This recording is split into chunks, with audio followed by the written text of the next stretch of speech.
हिंदुस्तान के एक परामण गांव कुछपूर में दो आदमी बहुत मशहूर थे।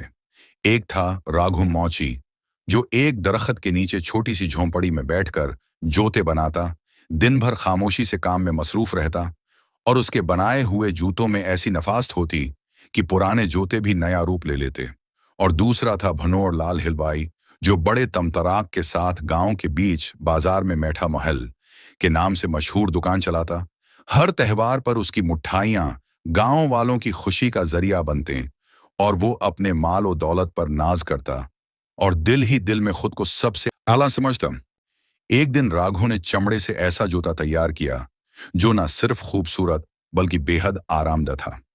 जमींदार ने वो जूता खरीद कर राजा को बतौर तहफा भिजवा दिया और जब राजा ने वो जूता पहना तो हिर्द से कहा, यह बनाने वाला दरबारी होना चाहिए।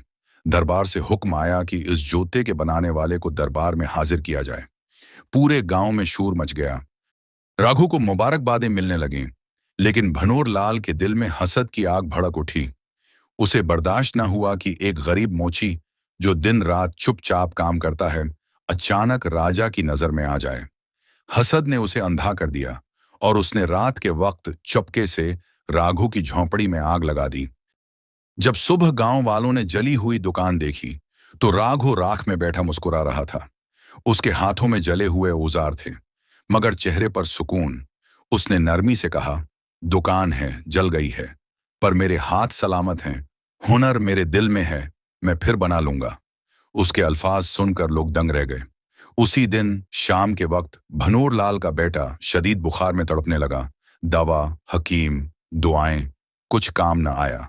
गांव के बुजुर्ग ने कहा, मजलूम का दिल जीतो, शायद बेटे की जान बच जाए। भनोर लाल भागता हुआ राघु के पास आया, पैरों में गिर गया और रोते हुए सच बयान किया।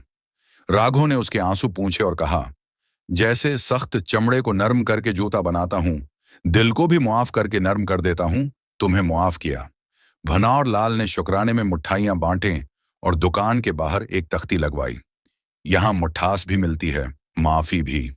राघु नई उम्मीद के साथ राजा के दरबार में हाजिर हुआ और शाही मोची मुकर्रर कर दिया गया।